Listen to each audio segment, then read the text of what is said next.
Well, I want to welcome you to our program today, and we have a very good program as we're going to be talking about classical conversations.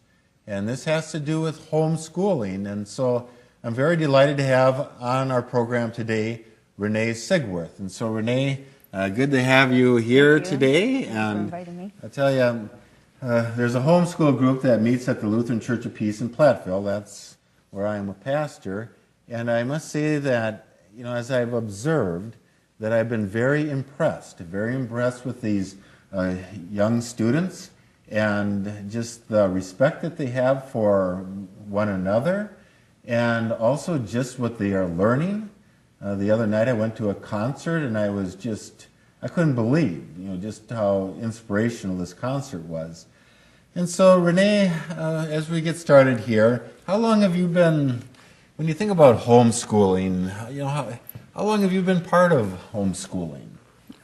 We personally have been homeschooling for over 25 years. Over 25 years. Wow, that's quite a stretch then. Mm-hmm. And so you are a seasoned veteran at it then. I guess so. Even though I'm sure that's that what they tell me. You're still, I'm sure that you're always learning all Absolutely, the time. Isn't yes, that the way that life is? You know, and we're always learning, that we're always growing, and one thing leads into the next. And classical conversations, the mission statement for it is? To know Christ and to make Him known. Yeah, and I know you'd mentioned that there was a Bible verse that really you emphasize too, that as you're teaching and, you know, kind of an understanding that you all have as you are going through, and that would be from Proverbs 22:6, and I think you know that one right off from your heart, don't you? To train up a child in the way they should go, and when they are old, they will not depart from it. Yeah, how beautiful is that? And always remember that. Well, one of the things, Renee, when I think about homeschooling, it seems like there are just a lot of things, you know, questions that people have about it. And, you know, like one of these questions would be, well, why do people homeschool their children? Is there just one reason why, to say, well, because it's easy just with one sweep of the brush to say, well, you all do it because of this one reason. Is there just one reason, or what would you say? I would say no, there are many reasons that people homeschool. I would say that a lot of people do homeschool for religious reasons, that they want their children to have a Christian education. Some people homeschool because they feel that they can provide a better education for their children. Some people homeschool maybe just for a logistical reason, that they live in a remote area, and then some people homeschool to fulfill their family lifestyle. Some people homeschool because for some reason or another it's not working for their child in the public school system. That's quite a list, but just so you know that, you know, it's not just. Yeah, I'm sure that list can go on and on and on, and that probably there are a lot of reasons, but those are some of the main reasons you mentioned. You know, religious reasons, and then, you know, sometimes a child can function a little bit better, or sometimes parents feel like they can provide a better education and then also, you know, the importance of family. Yeah, so so those are some very good reasons. You know, we're just trying to dispel some of the stereotypes that, you know, sometimes we hear when we hear about homeschooling. One of the things that, as I think about homeschooling, is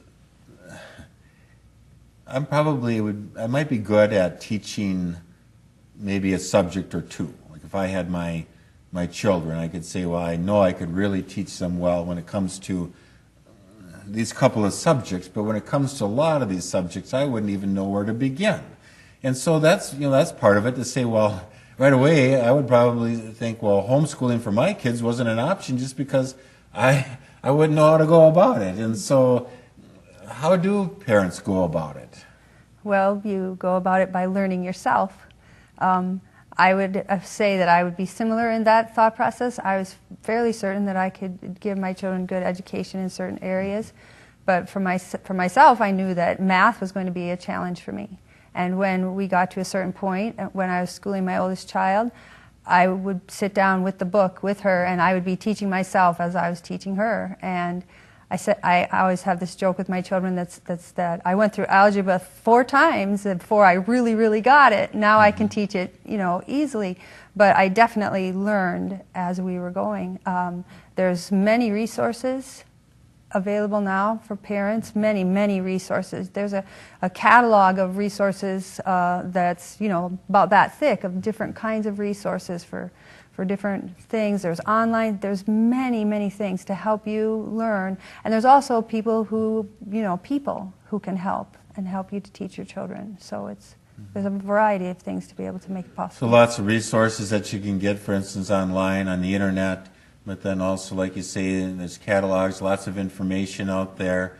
And so, that's always got to be a help then, too. But it sounds like it's got to be a pretty diligent effort on the part of the parent to say that I've got to get to a level to be able to teach my kids. It's a commitment. It's a commitment to do whatever is necessary to make it happen. Yeah. Okay. Well, another stereotype that sometimes, I guess maybe there aren't so much stereotypes as maybe myths. One of the myths would be that I hear is, well, if you homeschool your child, that they're not going to have the social interaction. And so, in other words, they're going to grow up to be social misfits, so to speak. Well, what would you have to say to that, Renee? I would say to that that it's absolutely not true. I would say that as a parent, as we were talking about that commitment to homeschooling, you also have to have a commitment that you're schooling your whole child. And first and foremost, the kind of relationship that your child develops with the parents and their siblings is a relationship that will take them all the way through their life. So there's those kind of relationships that are very important, but then there's also being involved in other areas. There's so many activities, so many different opportunities for homeschoolers that the different homeschool groups in the area provide, that you literally have to pick and choose and hold back sometimes because there are so many opportunities. I also feel that it's important that children be involved in the community, that they're going out and giving in other areas, whether it's visiting a nursing home or helping out in some way or another, volunteering somewhere. There's so many things that as a parent you should be doing to make sure that they're getting that social education that they need also. Yeah, and I've kind of noticed that you've got opportunity. I've noticed that there's been opportunities for the students. They do a lot of interacting. Here again, just kind of what I observe. The Lutheran Church of Peace, this is not their ministry, but rather this is where Classical Conversations, this homeschool group meets. Well, at least. Well, they're there twice a week. I know that they're there on Tuesdays and they're there on Fridays, but maybe not all the kids are there both days. So, huh? Yes, correct. Tuesdays is the day that Classical Conversations meets at the Lutheran Church of Peace. On Friday, we have classes that another homeschool group organizes that are that different parents to teach these different. There's choir and there's science class and literature class. There's a logic class. There's speech classes. So all these are organized by different parents to make the opportunities for the children and to give them those necessary opportunities. Yeah, so having them meet, like with Classical Conversations, they meet at the Lutheran Church of Peace once a week. And, here again, just, if you don't know the story, sometimes you make one up. So I'm just thinking, well, this is obviously for their social time, but that's maybe not the case, huh? Not necessarily. Yeah, it's there to be teaching some of these classes, and yeah. So what goes on there on a Tuesday then? On a Tuesday mornings, we start at 9 o'clock, and we start with we all meet together to start out with, and we have a little devotional, and we. Each family takes turns doing a family presentation, so the whole entire family gets up and they can share about their family, or they can share something that's important to their family or something fun for their family to do. And then there's a scripture verse that we work on memorizing all together. So that's the first half hour. Then we go back to the classrooms, and we spend the rest of the time either learning our new grammar or doing what we call presentations, where each child has a topic that they get up and give a 3-minute presentation on the topic. We also have a fine arts portion, and we have a science experiment, and that's all I can think of right this minute. I think that's everything. All that goes on a Tuesday. Yes. Yeah, that's very impressive. Okay, well, one of the myths that we sometimes hear is, just what kind of an education are they getting? Homeschooling. In other words, I mean, how do we? I know that there are tests that students take, like ACT tests, and to get into graduate school, there's the GRE. There's all these different. I don't even know what all these tests are called anymore. But there's testing that goes along the way. Is that part of homeschooling too, or how are we tested to know that students are actually at a certain level of education to say that they're at where they need to be at this time? Sure. Different states have different requirements for homeschoolers. In the state of Wisconsin, testing isn't required. When we lived here in Iowa, testing is required every year. So we've always done testing with our children. I felt it was important to them to know how to test and to not be afraid of testing.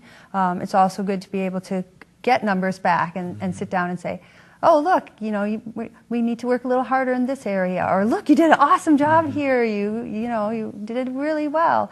And then because I knew that the children would need to take the ACT or the SAT for college, I wanted them to have that experience of all these years of testing.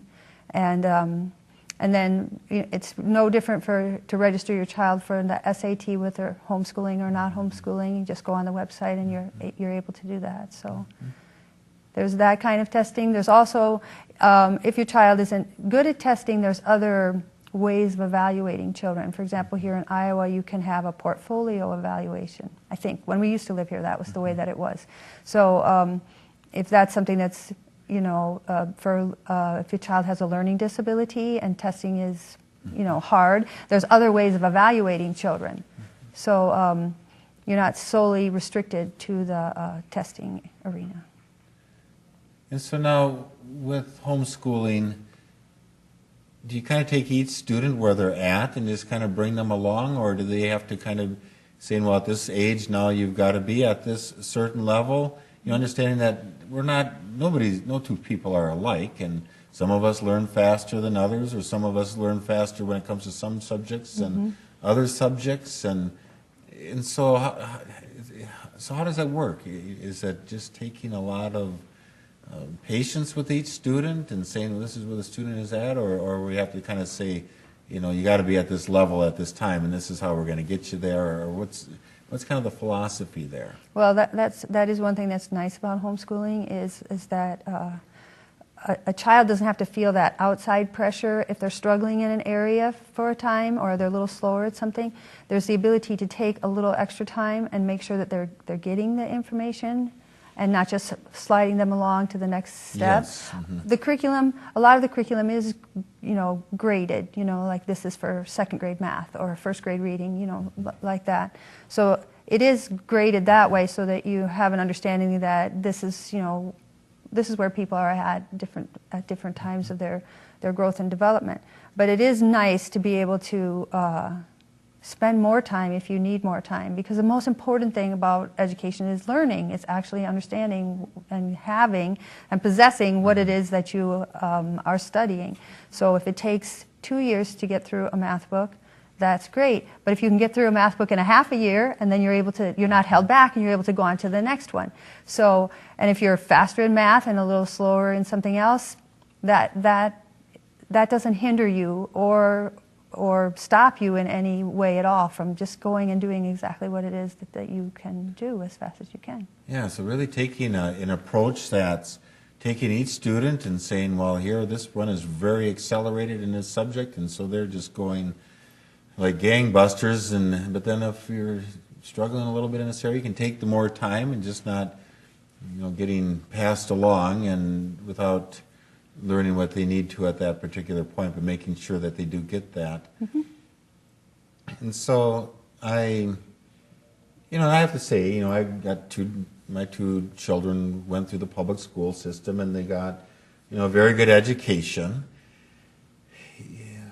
But and not to say that it doesn't happen with public education in those families, but one thing I have noticed, here again, just being at the church and seeing the students, is that the families really seem to be the family life seems to be very strong and supportive of these kids.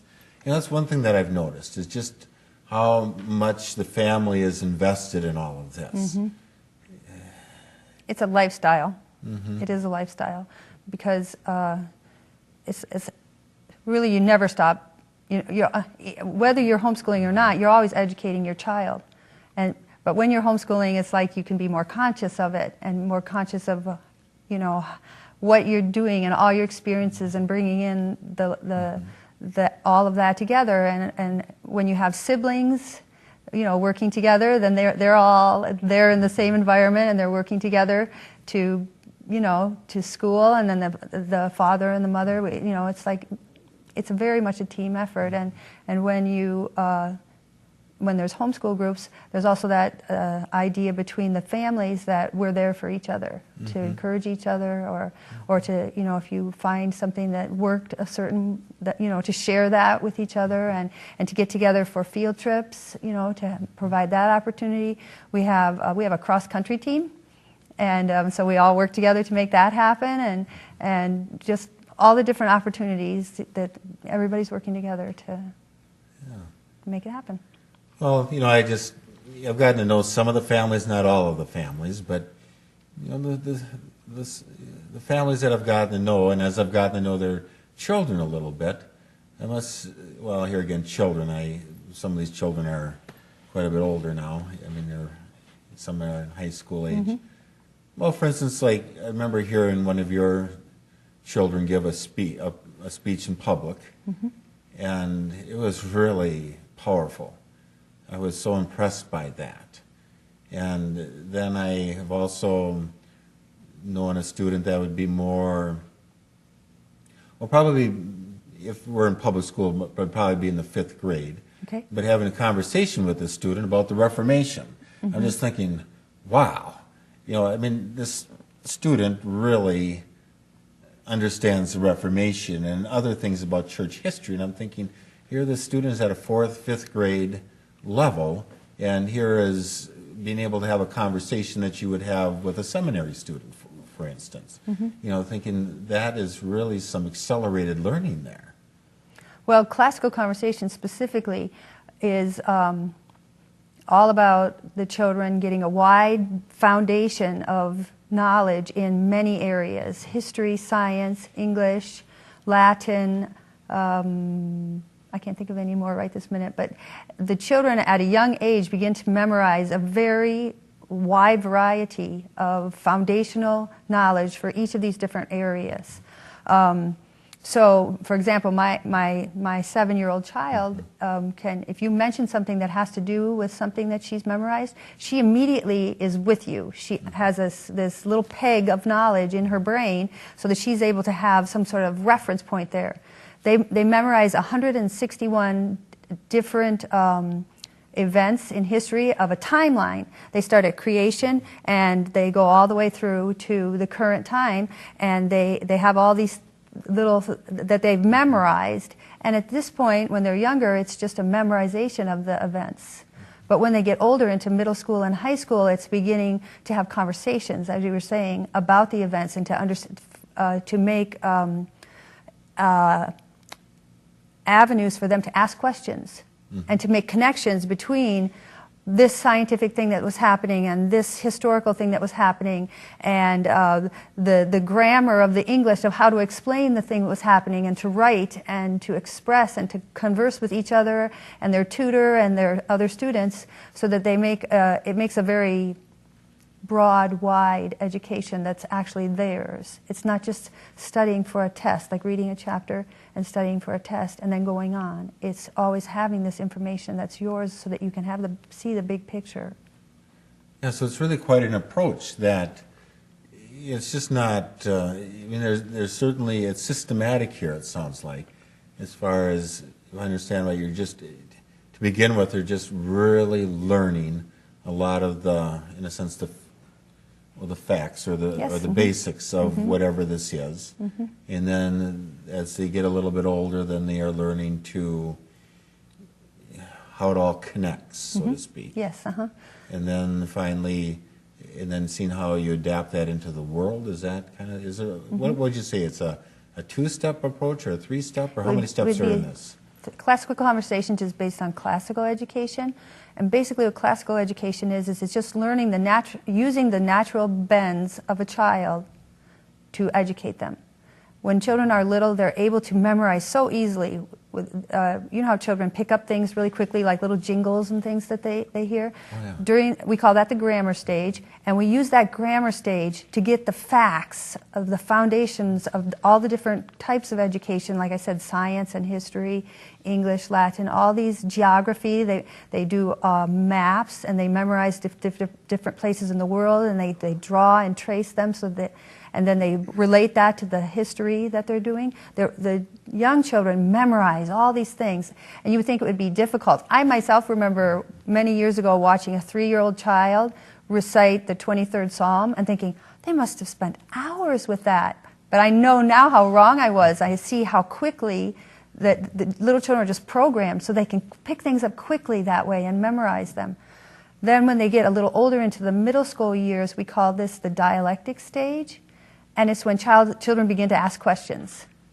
And we want them to be able to ask questions. We want them to learn to ask questions correctly, not to argue, but to respectfully ask questions. And then classical conversations in this area provides a forum for them to be able to ask questions from their tutor and amongst themselves, and to kind of find out what are these connections of all these things.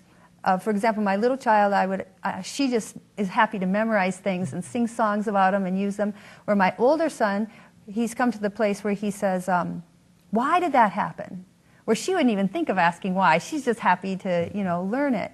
So that's the dialectic stage, when you begin to ask questions. And then the final stage is, more in the high school years, and it's what we call the rhetoric stage. And that's when you have taken all these things that you've asked questions about, and you are able to present the things that you... So then you know that you've mastered something. When you can turn around and teach somebody else, then you've mastered it, and you know you've mastered it because it's yours, and you can give it to somebody else now. Wow, that's pretty impressive. Yeah, it's really quite a theory of education that you see actually, you see some real good fruit being born as a result of all of this. Yeah, and the strong family emphasis that you have, and the joy of being able to parent, but then also to instruct your own children in the way that they should go. Right. One of the families that I noticed, like I said, I noticed families. It's always families. The families are always involved in. One of these families, I went to a musical. It was here in Dubuque, and the whole family was involved, and they all did an excellent job. It just seems like the family, whatever we do it together. Whether it's going to school, musical, or going fishing, it just seems like they're all together, and what a blessed thing that is, especially in this day and age, when families are so broken. There's so much emptiness and sadness and pain. But here it's just, I go into the church on a Tuesday morning, I'm just thinking, wow, look at all these families, and they're all interacting, and they're all, like you say, supporting each other and strengthening each other, and it's really something to see. Well, one of the things as I was, like our generation, we'd have to say, we've seen every generation, maybe there's some things that are the same about every generation. But yet every generation makes its mark. But then every generation will see a shift. Yeah. like from the parents' generation to now their children's generation. And when I see, one of the big things that I see as a shift is that when I was young in public school, we'd be having concerts, singing songs to Jesus, and our teachers would be talking about Jesus and the importance of having a God-centered life and going to church, and we would pray in class, and the teachers were always just teaching us the importance of having a spiritual basis to our lives, where but now I understand that there's not, you just don't have teachers who are sitting down with their children and saying how important it is to grow up in the ways of the Lord. And I see so many young people today now growing to be adults who are really struggling with that. And so this will probably have to be our last point. But what do you see as being the strength of having a spiritual component in your classical conversations? I see that you're able to give to your children the whys and the hows, not just have them. You're able to actually give them a way to look at the world, a way to walk in the world, a way to make sense of things. They're able to go back and you're able to pray. There's so many situations that I've walked through with my children, whether they were struggling to learn something, or just having a hard time in our life, but that there's been this ability to go back and to show them that God, to ask God, even to start out with, to ask God to move in an area to help us, to bring whatever we needed to help us to continue on, that God would help us. And then you're able to go back and you're able to say, see, God helped us. And to be able to build that kind of a relationship with a child in the Lord, and to be able to grow from little all the way through adult and married, to have that whole basis of our family, our life, to be based in the Word of God and loving God. And that they aren't allowed to do that in the public schools. It's not that there's not people who want to do that or have that desire for themselves, but they're not allowed to give it to the children. Yeah. Well, this has been very interesting. Renee Sigwarth, Classical Conversations, Homeschooling. And if you would like to learn more about Classical Conversations or to see about getting your child enrolled, the information will be up on the screen. Well, thank you so much, Renee, and God bless all of you for being with us this day.